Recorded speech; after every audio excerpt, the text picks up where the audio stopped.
The suspect crossed fields and ran west, along with others who were fleeing, and tried to mix in with the group that were running away.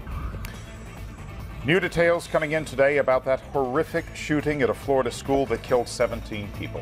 Good afternoon, I'm Dan Ashley. And I'm Kristen Z. Larry and Alma both have the day off. New details are emerging today about what the suspected shooter did in the moments before and after the massacre in Parkland, Florida. Investigators say 19-year-old Nikolas Cruz arrived at the high school in an Uber, and after the shooting, they say Cruz went to a Walmart, Subway, and McDonald's, all on foot before his arrest. Cruz made his first court appearance today, where he was denied bond. Records show the AR-15 used in the attack was purchased last year legally. ABC News reporter Stephanie Ramos begins our coverage from Florida. The former student suspected of gunning down 17 people and injuring 15 others stepped into court for the first time this afternoon. Are you Nikolas Jacob Cruz?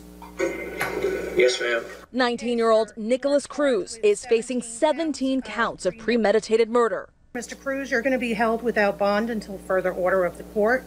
Police say Cruz opened fire at his former high school, Marjorie Stoneman Douglas, in Parkland, Florida. It was about 2 in the afternoon when the gunshots started outside the school Wednesday. Terrified students hiding in classrooms behind desks. I feel like I'm in a dream. I don't believe this is real. There's no way to describe what happened. White male, burgundy shirt, wearing a black hat and either long black pants or shorts. He mixed in with a group of students that were running westbound. Cruz eventually caught a few miles away from the deadly scene by this officer from a neighboring department. Training kicked in. I pulled my vehicle over immediately, engaged the suspect.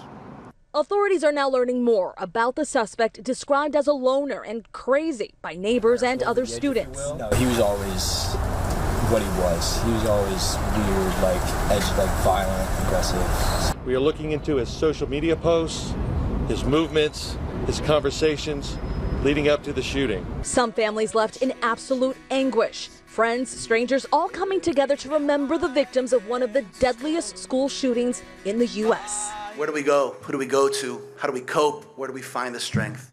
The Anti-Defamation League tells ABC News a suspect had ties to a white supremacist group. Meanwhile, the FBI is now even looking into how they handled a tip they received last year about a threat the suspect posted on YouTube. Stephanie Ramos, ABC News, Parkland, Florida.